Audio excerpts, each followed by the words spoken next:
जानिए महाकुंभ की पौराणिक कथाएं।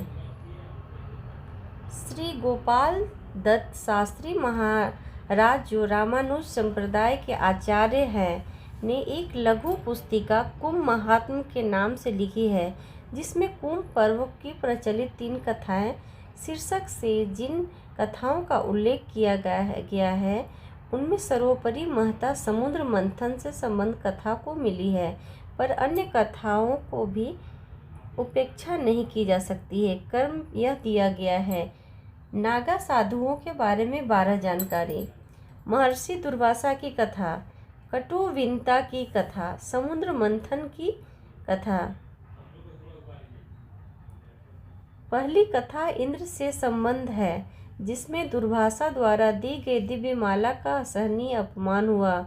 इंद्र ने उस माला को ऐरावत के मस्तक पर रख दिया और ऐरावत ने उसे नीचे खींचकर पैरों से कुचल दिया।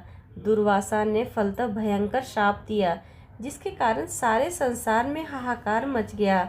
अनावृष्टि और दुर्भिक्ष से प्रजा त्राही त्राही कर उठी। नारायण की कृपा से समुद्र मंथन की प्रक्रिया द्वारा लक्ष्मी का प्राकट्य हुआ, जिसमें वृष्टि होने लगी और कृषक वर्ग का कष्ट कट गया।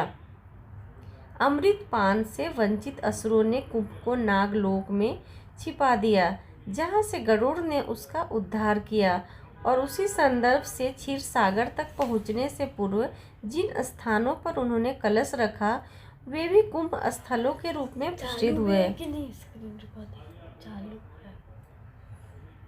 दूसरी कथा प्रजापति कश्यप को दी 2 पत्नियों के सोतिया डाह से संबंध है। विवाद इस बात पर हुआ कि सूर्य के अश्व काले हैं या सफ़ेद। जिसकी बात झूठी निकलेगी वही दासी बन जाएगी। कटु के पुत्र थे नागराज, वासु और विंता के पुत्र थे वैनतेय। गरुड़ कटु ने अपने नागवंशों को प्रेरित करके उनके कालेपन से सूर्य के अश्वों को ढक दिया।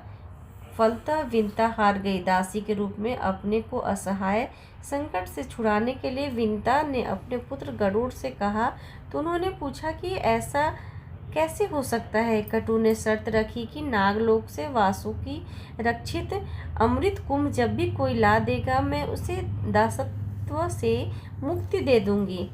विंता ने अपने पुत्र को यह दायित्व सौंपा, जिसमें वे सफल हुए। गरुड़ अमृत कलश को लेकर भूलोक होते हुए अपने पिता कश्यप मुनि के उत्तराखंड में गंधमादन पर्वत पर स्थित आश्रम के लिए चल पड़े। उधर वासुकी ने इंद्र को सूचना दे दी। इंद्र ने गरुड़ पर 4 बार आक्रमण किया और चारों प्रसिद्ध स्थानों पर कुंभ का अमृत छलका, जिसमें कुंभ पर्व की धारणा उत्पन्न हुई। देवासुर संग्राम की जगह इस कथा में गरुड़ नाग संघर्ष प्रमुख हो गया। जयंत की जगह स्वयं इंद्र सामने आ गए। यह कहना कठिन है कि कौन सी कथा अधिक विश्वसनीय और लोकप्रिय है। समुद्र मंथन की कथा। व्यापक रूप से अमृत मंथन की उस कथा को अधिक महत्व दिया जाता है, जिसमें स्वयं विष्णु मोहिनी रूप धारण करके असुरों को छल से पराजित करते हैं। गरुड़ का संदर्भ में स्मरणीय, परंतु कुल मिलाकर विशेष प्रसिद्धि समुद्र मंथन की कथा को ही मिली।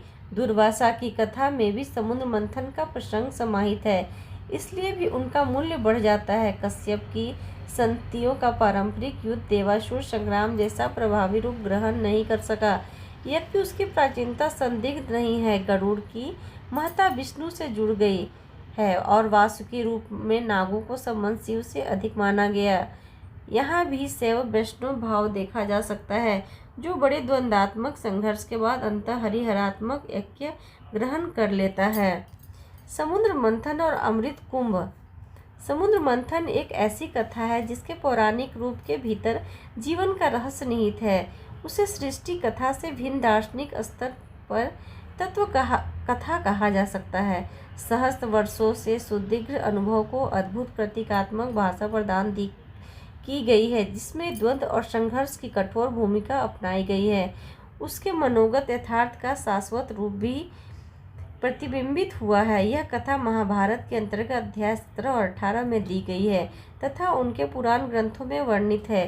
पुराणों की तुलना में ही महाभारत ने उसके निहितार्थ को आध्यात्मिक रूप दे दिया।